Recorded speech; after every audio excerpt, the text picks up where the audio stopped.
Welcome to our live webcast, All In on Analytics, Running Your Procurement Organization by the Dashboard Lights. Thank you all for joining us. My name is Alex, and I'll be the operator for the presentation today. Before we get started, I would like to take a moment to acquaint you with a few features of our web event technology. At any time, you may adjust your audio using any computer volume settings that you may have. On the right-hand side of your screen, you will see the text chat window. There is a large window which holds all of your sent messages and a smaller text box at the bottom where you will type in your question. To send a message, just click in the small text box. When finished, click the Send button. All questions that you submit are only seen by today's presenters.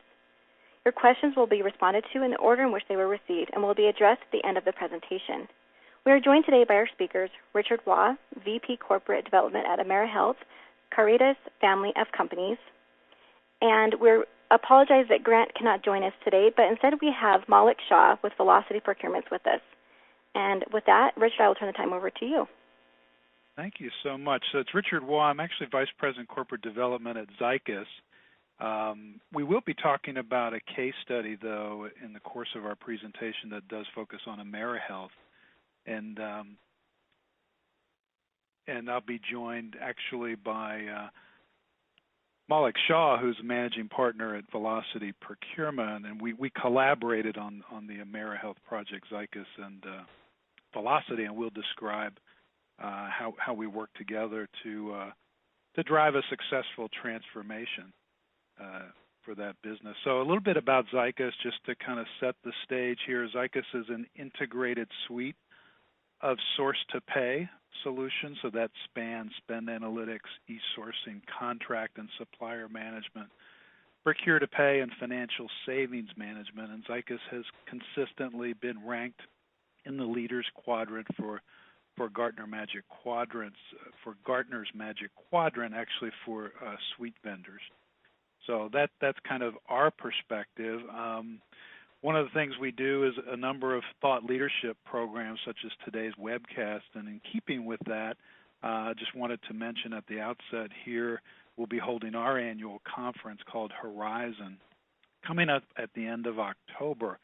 And, as a special incentive for all of our participants today, there's a promo code that could save you, a cool $100 off the cost of the event at this lovely resort in Leesburg, Virginia.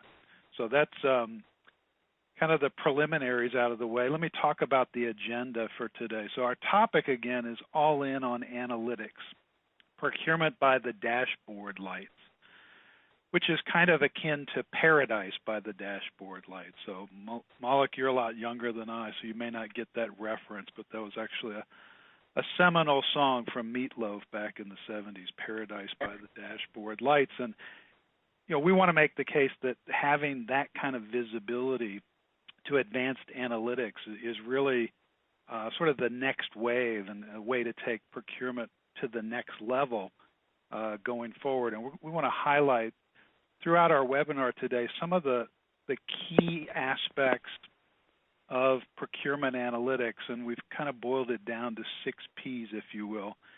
And as we go through the agenda, we'll sort of break those into part 1 and part 2. But the first 3 start with prioritization, prioritizing optimal savings opportunities. So making sure that you can use the power of the analytics to work on the right things that are going to drive the biggest return to the business.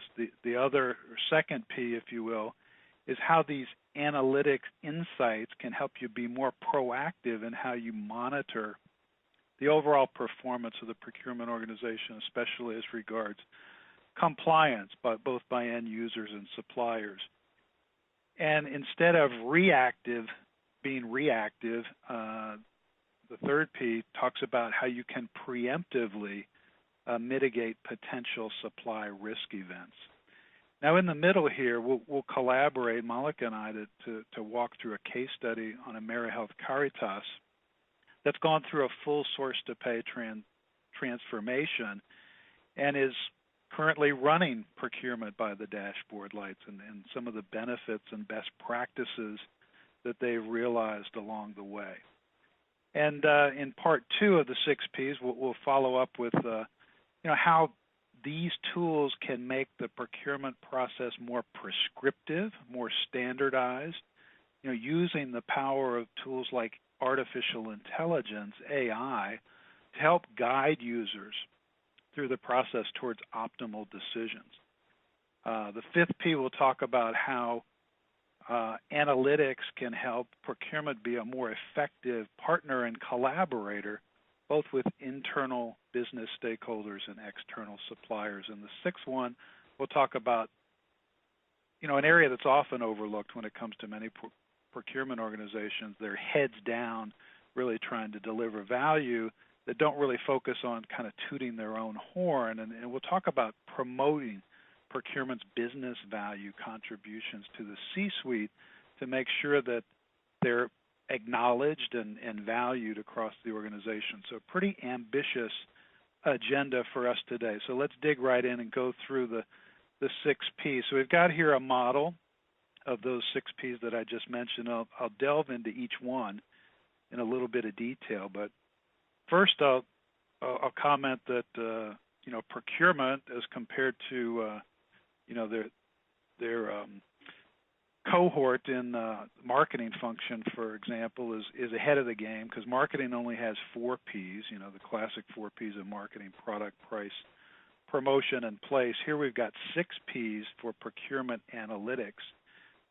So a lot of horsepower here at the disposal of procurement leaders, and starting with this idea of prioritizing the work. How can analytics really help to make sure that you're allocating those scarce resources in the procurement organization to focus on the highest value add activities and the highest return on investment opportunities? So in this case, it really starts with spend analytics to really help shape the strategy and planning of sourcing waves and projects. And how that really works is, first of all, artificial intelligence can help sift through, often incomplete or sometimes inaccurate or misleading spend data to accurately categorize and classify spend transactions. And once you've got that accuracy in the spend data and the analytics, artificial intelligence can also then present to the user, let's say a category manager or sourcing professional, the highest priority opportunities to work on from an ROI standpoint. So, for example, the AI mines the spend data to prioritize savings opportunities by looking at historical savings projects, which categories or which conditions, such as supplier concentration, have yielded the highest savings potential, as well as analyzing external commodity benchmark data to again prioritize the highest savings potential projects. So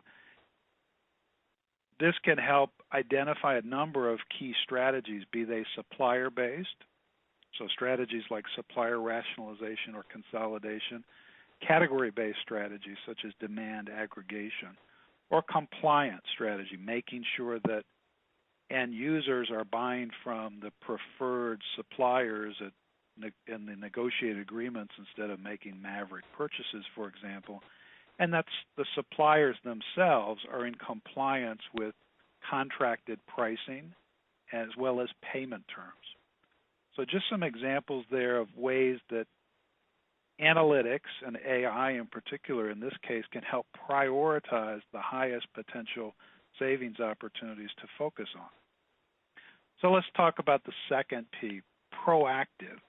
And here we're going to talk about some proactive personas across the procurement organization and the way in which the technology can then configure or customize to each of those user personas a dashboard view that's specific and pertinent to their particular role in the organization. So naturally, the CPO would have a broad level overview, organization-wide, looking at performance, tracking savings, pipeline opportunities, looking at compliance, and measuring and mitigating risk across the organization. So those top-level objectives that the CPO wants to focus on. And then when we look at other personas or roles, the category manager, supplier manager, system administrator, for example, again, configuring or customizing those dashboard views to serve up the analytics that are most relevant for those users. So a category manager wants to look at the particular categories that they're managing, the pipeline of savings opportunities that they're tracking, whereas a supplier manager is looking at performance across key performance indicators from a scorecard standpoint, supplier risk assessments, and measuring and monitoring things like spend with diverse suppliers. And then when it comes to the system administrator, the person who's really responsible for spearheading the technology platform that's part and parcel of a source-to-pay transformation, they're utilizing the tools and the analytics embedded therein to track things like user adoption, compliance with the new system, efficiency as measured in process throughput or cycle time. So all of this type of analytics with a configurable, really customized dashboard attuned to the particular user roles can help those individuals or personas be more proactive in the way they manage their particular function. Another example of how analytics can help us become more proactive, just in the area of contract management. When you think about it, the contract fundamentally is procurement's product to the organization, having gone through, a market assessment and a category sourcing type of engagement to identify and negotiate with the best suppliers to lock in the best total cost or total value to the organization. Once I produce that product, I have a vested interest in making sure that it's being utilized. So this is an area where the analytics can help me track,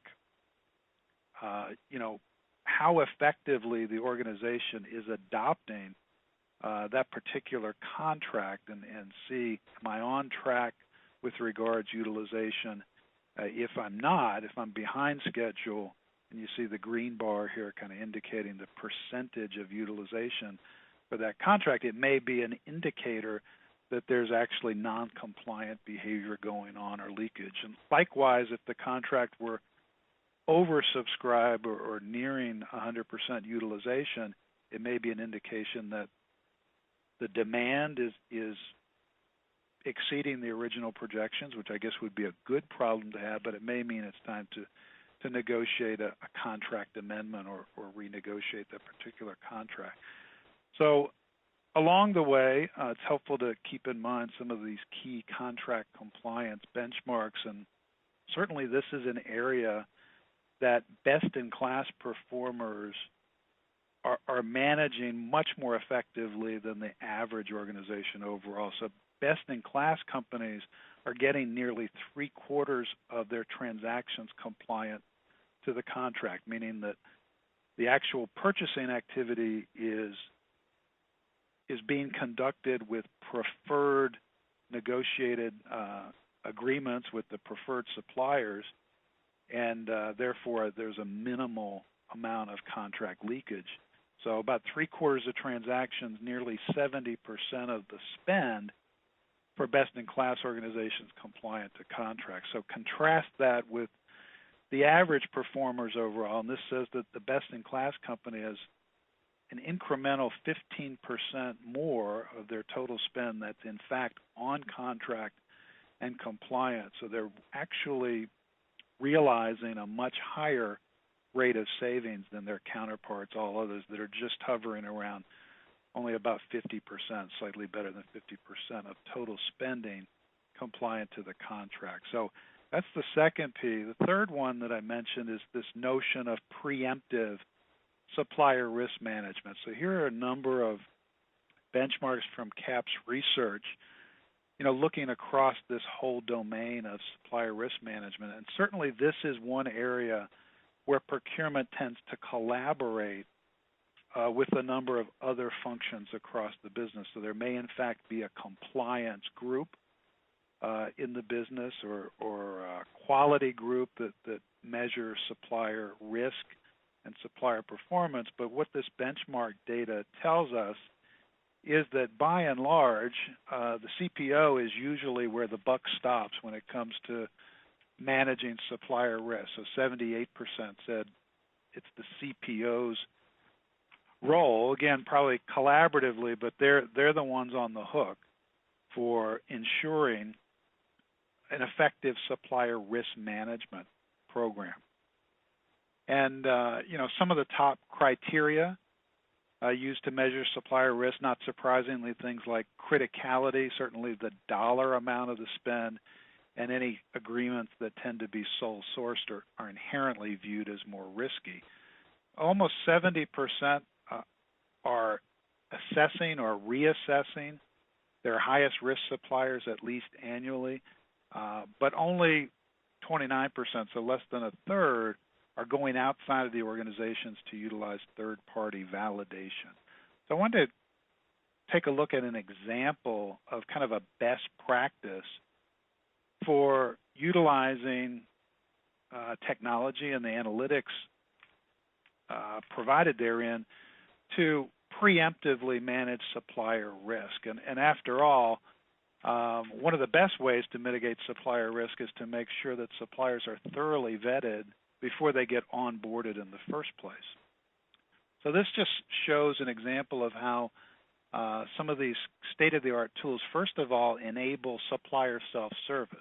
So getting the suppliers to register themselves, to create a profile, firmographic data, all the things you'd expect, their locations and contact details and those kinds of things, but also detailed information about their product and process capabilities and any certifications that they have in place, and being able to upload that documentation, being able to make sure that that collaborative relationship with the suppliers really spans all of the activities across source to pay. So it would include banking and financial information that will make that supplier relationship transactive.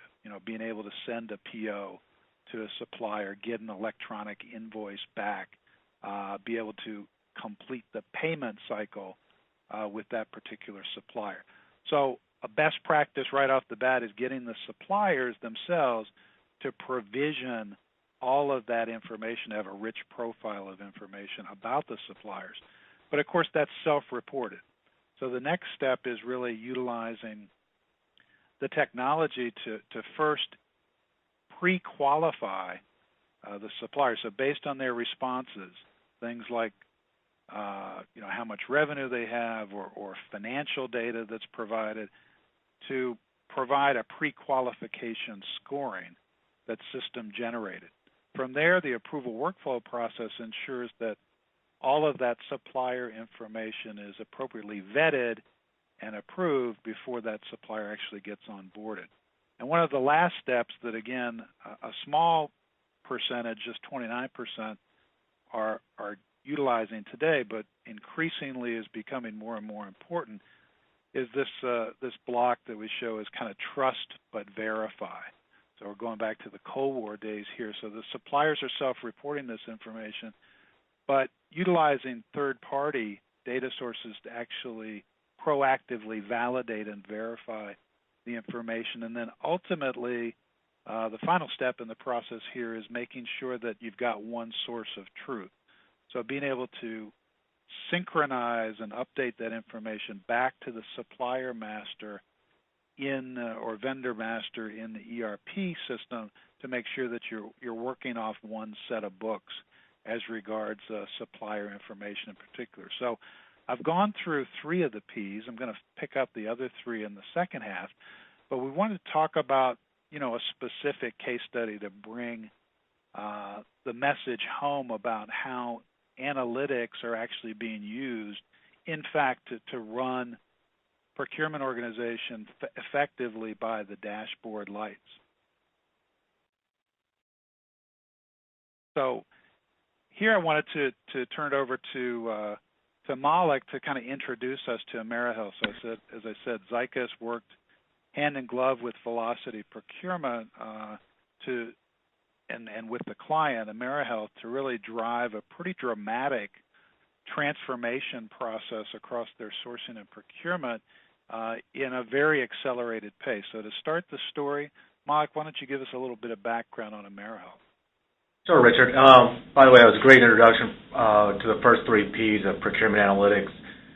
Really liked seeing the savings opportunity, being able to monitor and ensure compliance, and the final piece, which is really growing, is supplier risk management too. So, thanks for the great overview on that. So, my name is Malik Shah. I am managing partner at Velocity Procurement. Grant had a last-minute emergency that he couldn't change, so I'm going to provide an overview of how we work together with Aboutzikos at Amerihouse Caritas.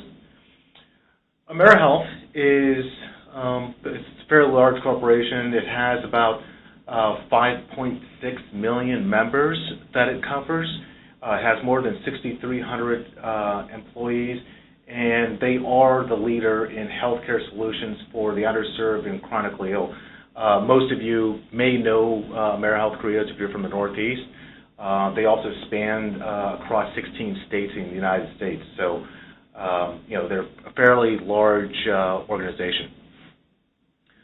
So what I want to discuss is some of their key procurement challenges. We bucketed this into. Sorry, I need a slide forward. We bucketed this into.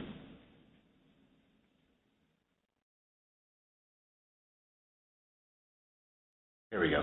We put this into 6 different areas, and a lot of these things I think most of you will recognize based on maybe some of your current situation or companies that you've possibly worked with in the past as well, is that one of the procurement challenges that Amerihealth had was high volume paper processes. Yes, believe it or not, large corporations still have paper processes. So the issue with that is just lack of automation for requisitions, POs, invoices, and it basically just creates inefficient transaction process. The second one is lacking audit trail and business controls. SOX control is starting to become a major requirement for lots of companies, and just basic security and policy management as well.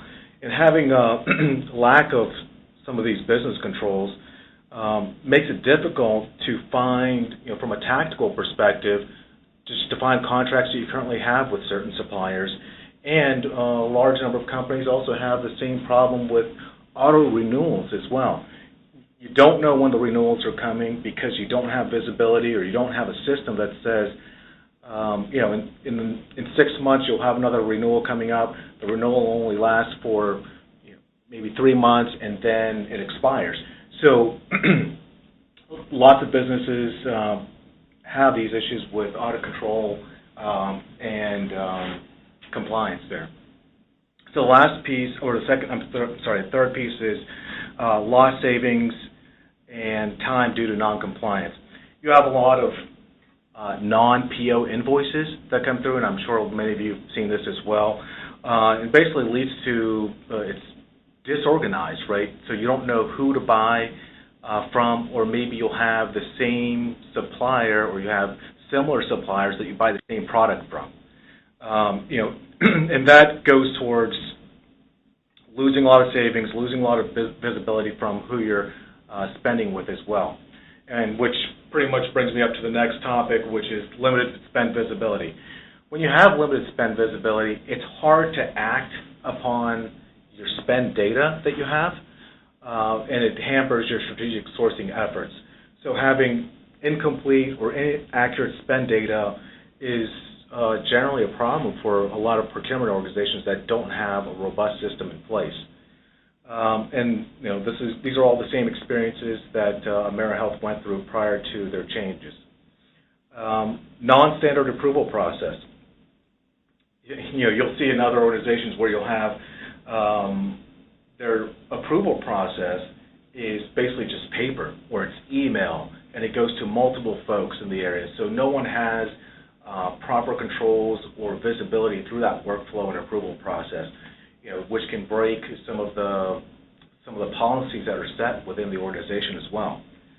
And the last piece is little supplier collaboration. Having a tool like Aboutzikos was a big leap for Amerihealth in terms of supplier collaboration.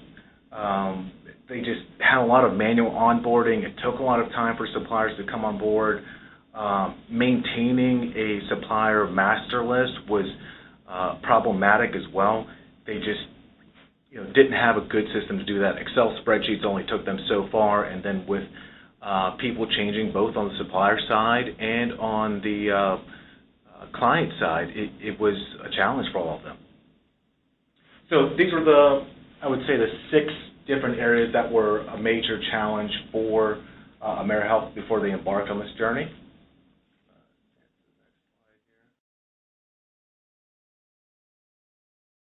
Okay, so I'm going to read word for word for what Chad Goodwin, he's the Vice President of Procurement and Chief Procurement Officer, said. The vision of procurement is to have a program that entices best-in-class suppliers and internal stakeholders to deliver a competitive advantage to Amerihealth Credos. The new program will modernize and streamline our procurement process for the entire enterprise. So he wasn't really focused on just his procurement organization with a new best-in-class procurement process and system. He was looking at all of his external stakeholders. He was also interested in making sure that he could attract the best-in-class suppliers. And the 4 areas that he wanted to focus on was he wanted a single integrated S2P platform. It had to be integrated from end to end, from source to pay. The second thing that he wanted was he wanted one version of the truth. How do I go to one single location, look at all the auditable reports, look at all the spend, and make sure that I have the same information across the organization instead of looking in 5 or 6 different databases or Excel spreadsheets to find the same information. One of the things that he did was he created a business case, and within the business case, he presented that there was going to be hard dollar savings in terms of negotiated cost savings and in terms of compliance to contract, early pay discounts, and there was also some soft savings with process cost savings, which I think is also a major area, but again, it's still listed as a soft savings. And it amounted to about 3 to 4% of their total spend. The last piece was he wanted to enhance the user experience. And the user experience is, again, for both the supplier side, the internal customers, and also for procurement. They used to use PeopleSoft. PeopleSoft they do have a procurement tool. It's just that it wasn't built with that in mind. The UI is difficult to use. Some of the issues they had was completing a requisition in PeopleSoft required users to go through 5 to 10 different screens, and each with as many as 20 fields. So it was, a very arduous, difficult process that no one really wanted to adopt. So they decided to, look for a system that could enhance the user experience. And this, again, drives adoption. And that's really the key goal towards any implementation of software. So thanks, Malik. You've really set the stage for us, in terms of the pain points Amerihealth was experiencing, which I think resonate probably with most organizations out there, depending on where they may be in their own transformational journeys. But it's the kind of things I think we both hear fairly frequently. And, one of the keys to success, I think, in this case was having that vision from the top. So you shared Chad Goodwin's quote, the CPO there, who, to your point, said, we're not just about reinventing procurement. We want to have a streamlined, enhanced user experience for all of the stakeholders that touch the procurement process across the organization. So a big vision, big goals, big challenges that they were facing. So I want to pick up the story then, kind of talking about, okay, how did they go about this transformational process? And I just wanted to start by sharing Gartner's model for what they recommend as best practices when sequencing the steps in a procurement transformation process. And it kind of starts with step one. If you had a clean sheet of paper, you'd first want to start with spend analytics to be able to get a true picture of what you're spending, with whom, in what quantities, so that you can really effectively map your strategies and prioritize, as I said earlier, those waves of category sourcing projects that are going to yield the highest returns. And of course, step two, having created that prioritization, would be to execute those savings projects through an e-sourcing tool to accelerate the sourcing cycle, maximize the savings identification.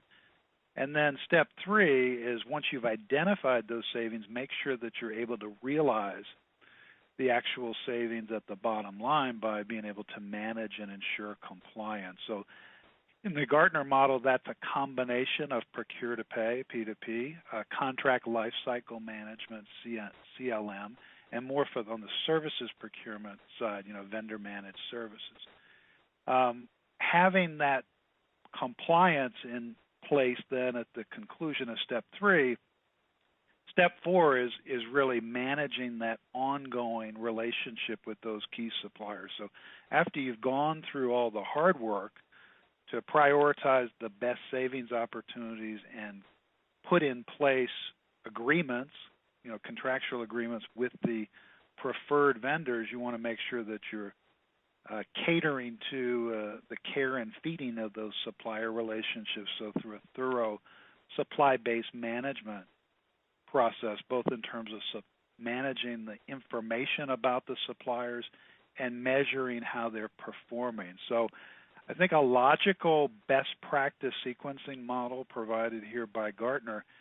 The one caveat I'll add here is that it is shown as a sequential phase process, which in many cases is the recommended implementation approach for a lot of organizations,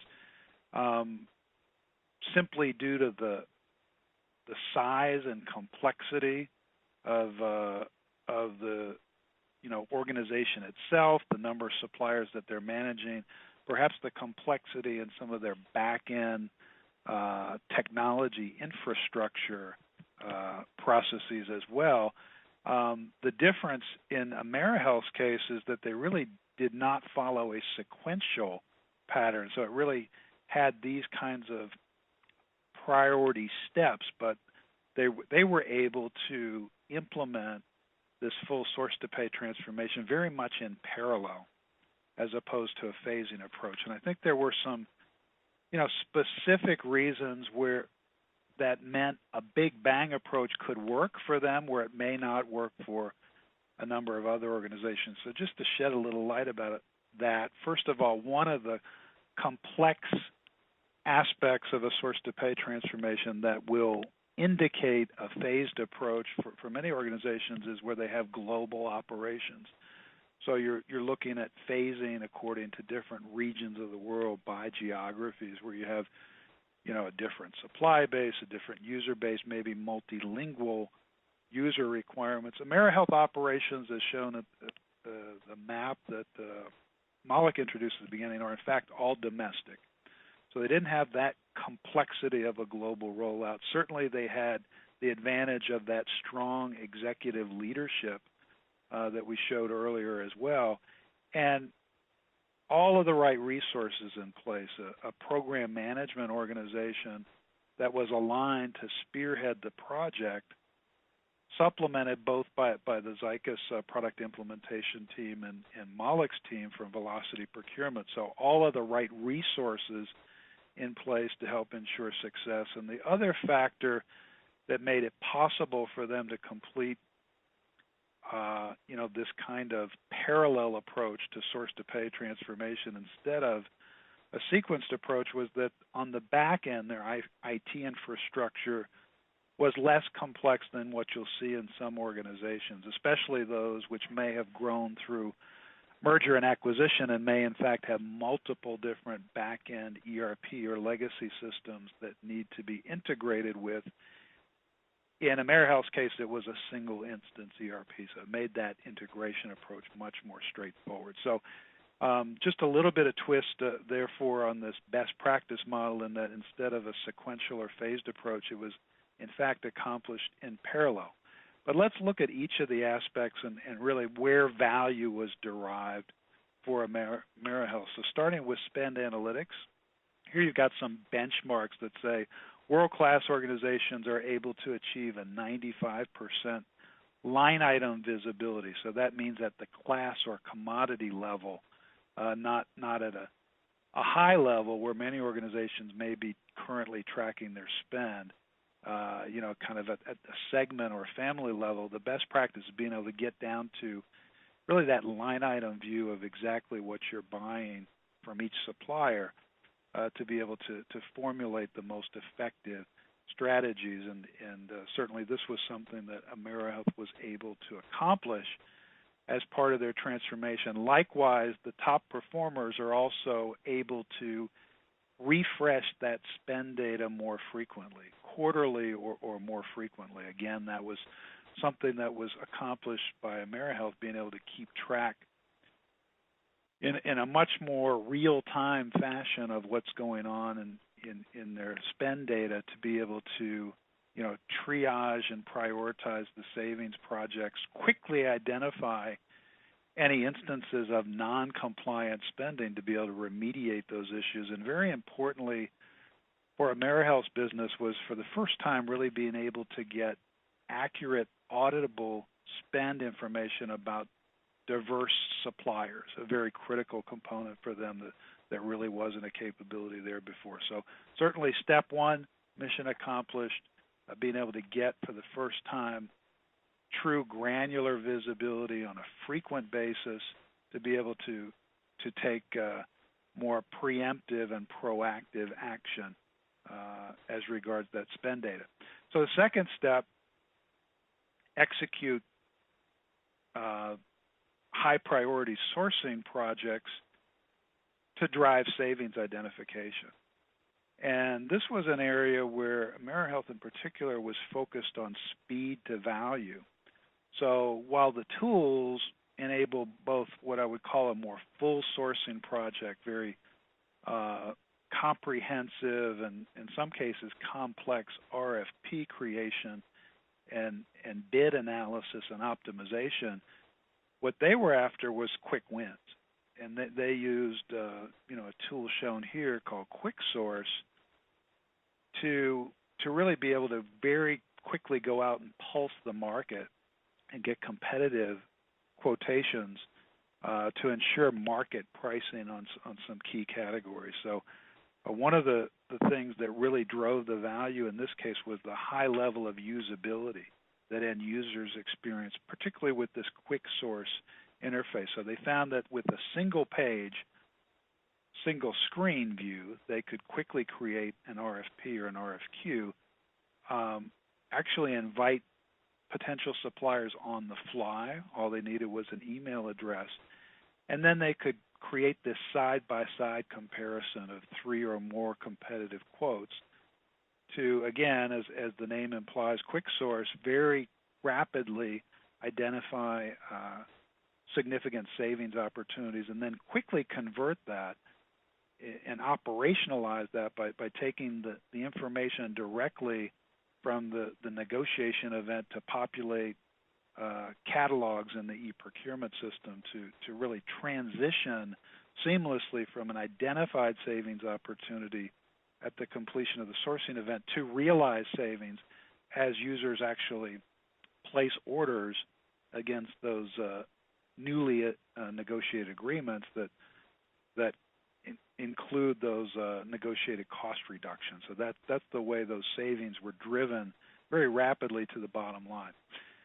Step 3, P2P process simplicity was key for Amerihouse in terms of their overall organizational goals and objectives. We talked about the fact that heretofore, those processes were inherently paper-based and manual, and a non-intuitive user experience. The change was to implement a guided buying approach. And again, the power of the analytics is that a user could put in a natural language search term like, I want a screwdriver.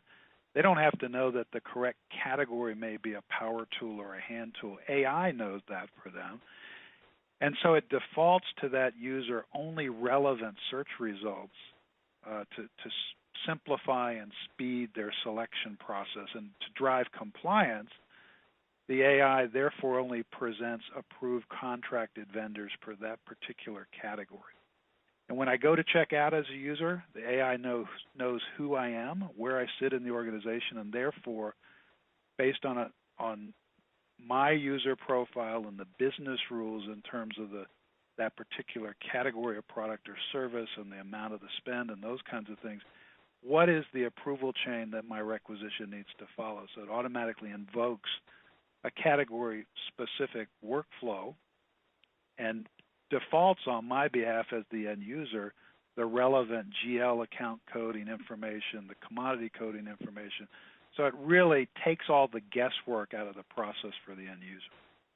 Now, step 4, after focusing on P2P, was to build this culture of compliance. So contract management, as we mentioned earlier, was a big challenge. Just having visibility, number one, to those organizations, wherever those agreements, wherever they reside across the organization. And in the Amerihouse case, this enabled them to give access, permission-controlled and role-based access to a large number of enterprise users. So that included senior executive management, the compliance organization, could all have access to the relevant contracts and agreements to make sure that they're being implemented and managed appropriately. And one particular consideration in the healthcare industry, of course, is that compliance with regulations that pertain to personal information, so PHI, PII.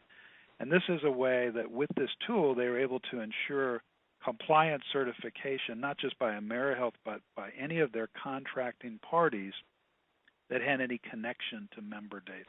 So important in that regard to ensure full compliance with those industry regulations. In the supplier management area, they streamlined the onboarding process, ensured synchronization back to the ERP supplier master to create that proverbial one version of the truth that Malik mentioned earlier. And then finally, savings management. This is something all organizations attempt to do with varying levels of success, mainly because most are trying to manage a complex process across, potentially hundreds or even thousands of savings projects across the enterprise with a variety of spreadsheets. And Amerihealth was no exception to that. They've been doing it with spreadsheets, but they're able to deploy an enterprise-class capability to transition to a self-service basis so the category teams could actually collaborate and track their own savings projects. So those were the 4 steps of implementing the solution. Wanted to make sure, Malik, that we complete the picture by talking about best practices in the areas of change management and from an implementation standpoint, how they were able to pull this off so quickly. Sure. Thanks, Richard. So one of the biggest, challenges within any sort of software implementation is change management. This is a growing area for a lot of companies in being able to understand what is change management. Change management is not just training, and trying to understand what is the path that you need to go, how do you need to stay ready for change management or an implementation. And as we go through some of these best practices, I will give you the sort of the key item for change management and also let you know what Amerihealth did to make that happen. One of the top items is executive sponsorship is a must. So as we mentioned earlier, Chad Goodwin definitely championed this, and he was the CPO, and he was directly aligned with the CEO and the CFO, and actually the CEO did not like PeopleSoft very much either in terms of the user interface. So, he had a very strong partner to be able to lean on and support for this transition. You need key stakeholders involved up front. you can't do this in a vacuum. You need to have collaboration with other departments like IT, finance, and legal. And I would say those are the key departments you always need to make sure that you have in mind. And there might be other departments that you may want to bring in the process to be able to help demonstrate what the value is and also gather their requirements for the process as well. At Amerihouse, one of the comments that we have here is that IT was initially skeptical, but then they became advocates, and that's what you're really looking for whenever you're going through a program, a process transformation like this. And it really helps to have somebody or several departments on your side as you're going through this. The other thing that you have to do, that you have to brand the project.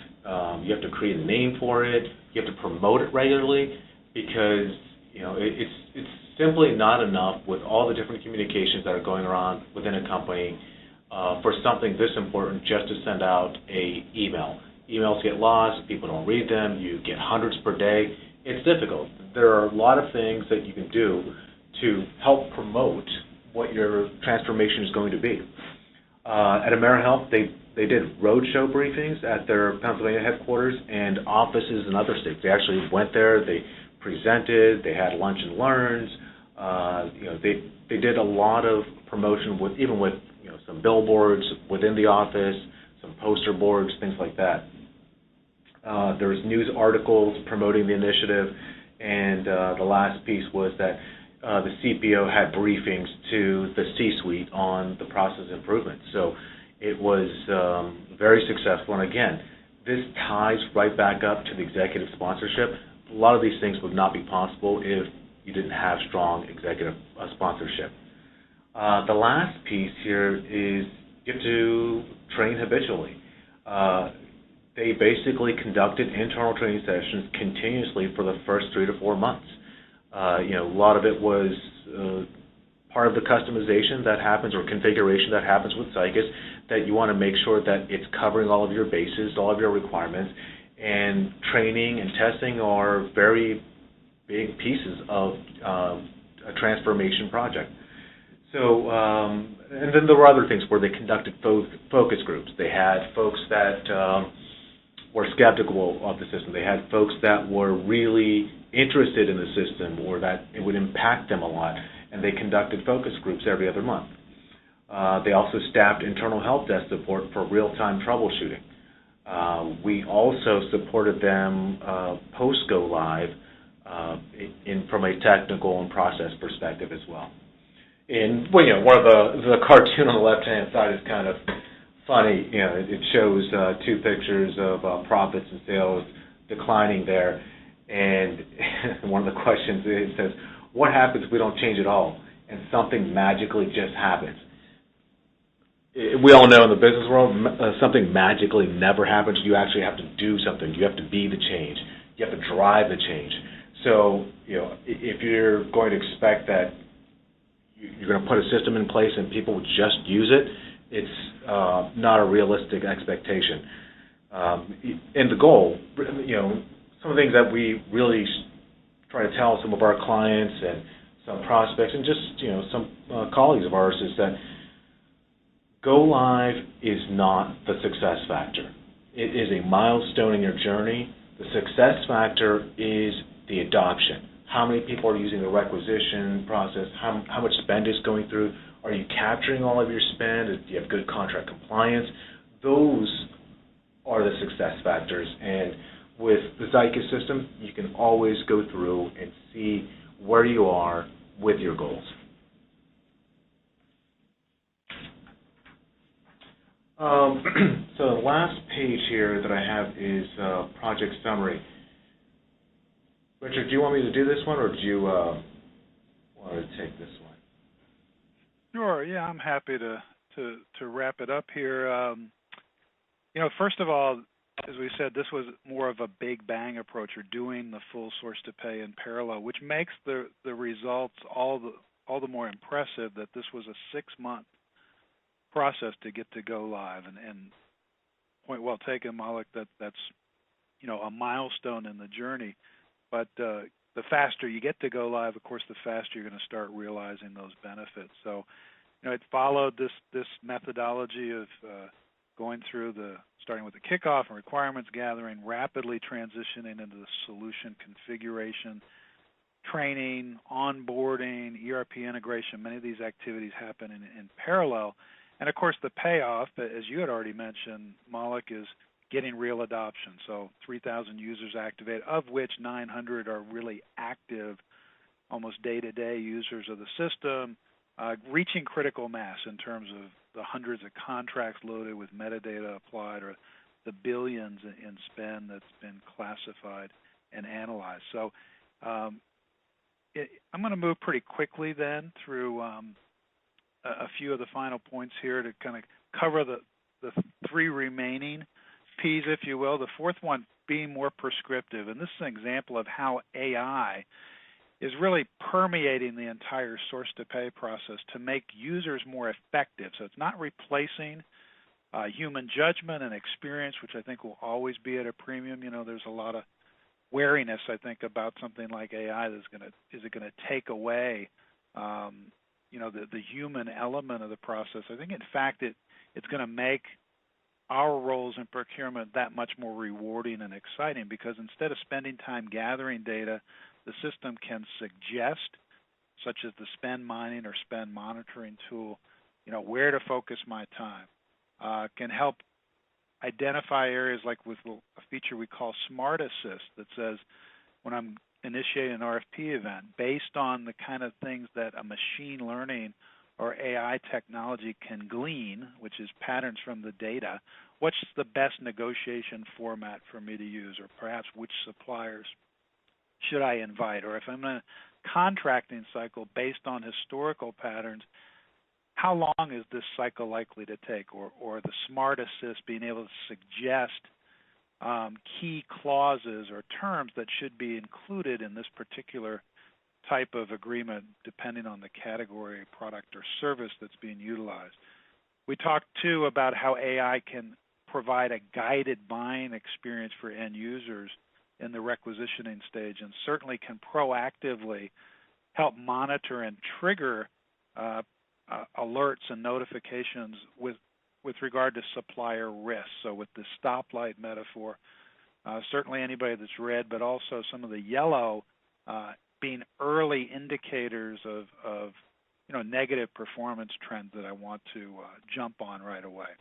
So the fifth one, partnering with stakeholders, customer centricity. This is some data from the Hackett Group that basically suggests that many organizations want to focus on improving the stakeholder experience. Very few have either a formal customer management role or an explicit customer management organization. So between those two camps, just 20%, kind of the best-in-class performers that have created a more formalized way for engaging stakeholders. Most of the rest of the organizations do it on a more ad hoc basis. We collaborate around a category sourcing project, but we don't really have a mechanism for doing that on a consistent basis. So this is where a best practice has emerged here in a new kind of a burgeoning category we'll call request management. So it's the idea of how can I create for the stakeholders in the business a portal to the procurement process. And after all,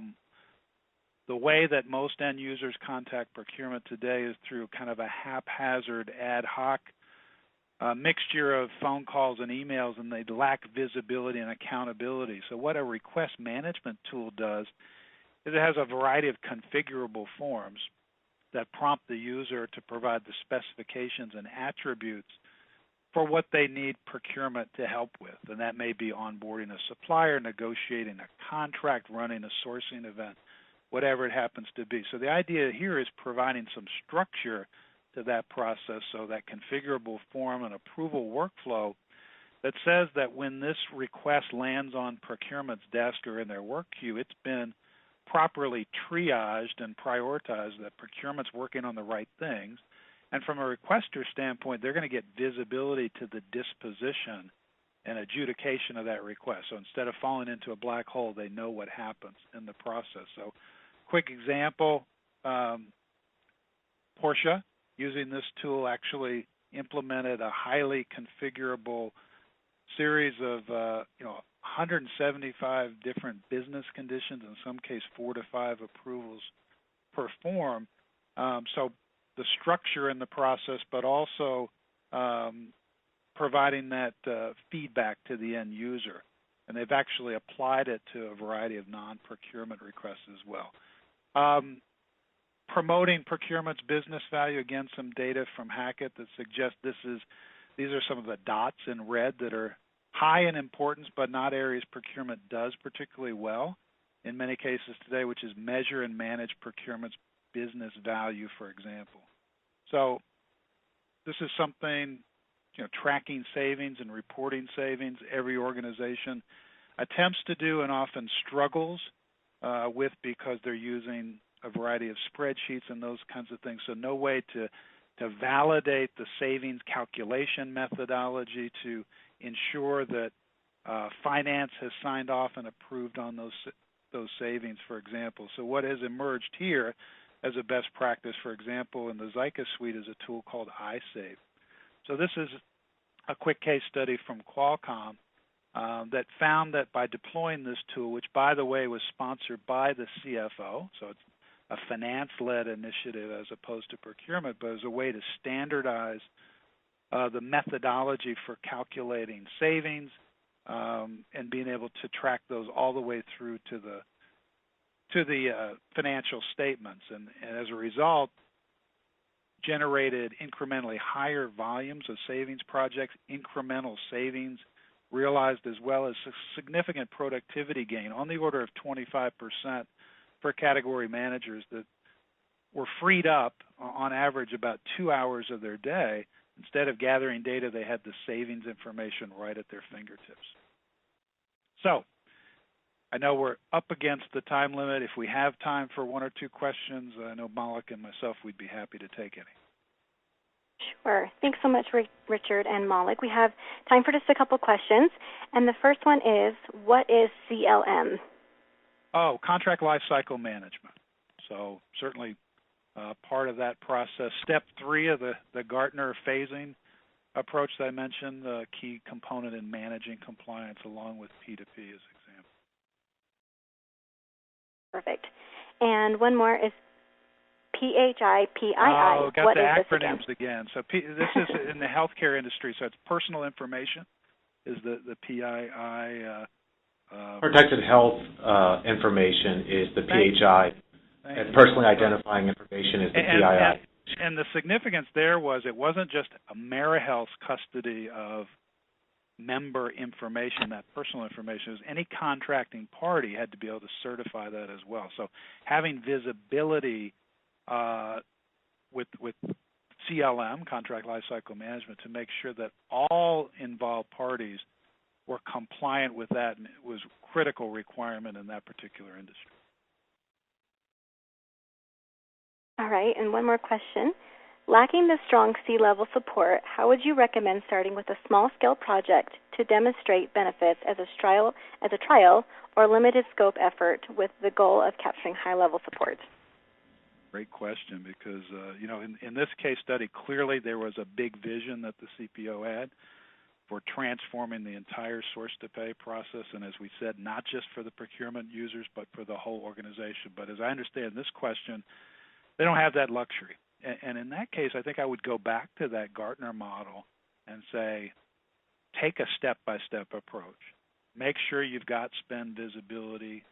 Use that insight to help identify the highest potential savings opportunities and execute some quick win sourcing projects. And I think that will be the catalyst to open a lot of eyes in the organization to see if we can get this type of ROI from just those initial category sourcing projects. What could we do if we took, a comprehensive, holistic approach to tackle more of the total spend, more of the full process, and go after maybe some categories that haven't been touched very effectively in the past. So that would be my recommendation. Find some quick wins, low-hanging fruit. Excellent. Okay, and we'll take one more question. It is, what is the ROI for a source-to-pay solution? Yeah, Malik, I guess we probably both have a perspective on this. I know you shared Amerihouse goals, which I think are sufficiently conservative, yet extremely compelling. So in their case, they looked at a 3 to 4% return, which when you apply it to many organizations that have hundreds of millions or billions of dollars in spend, you are if you can realize a 3 to 4% savings or return, that very quickly becomes real money. Yeah, it really depends on the organization too. I mean, it can be as high as 12% for certain organizations. Exactly. So your results may vary, but I think the answer is that even if you kind of look at that as a range, let's say somewhere between 3 and 12%, given that most organizations, purchase goods and services comprise 50 to 70% typically of revenues, it's hard to find any area in the business that's going to create more savings, leverage, and ROI potential than this type of a focused approach on sourcing and procurement.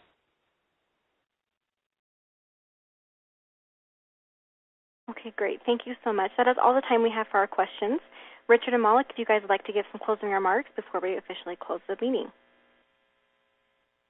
Yeah, I think we're all in on analytics, and I think that's the theme for the session, and hopefully we've just at least highlighted some of the ways where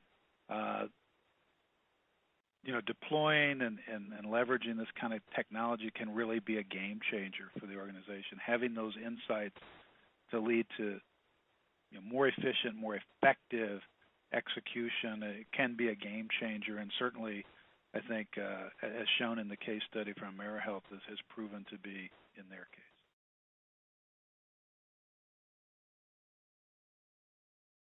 Thank you. That was great, Richard. Yeah, again, I agree with what Richard said. Analytics is your key to success in the procurement space. Whether it's as far as spend visibility or if it's risk mitigation, it's really analytics that you need to focus on.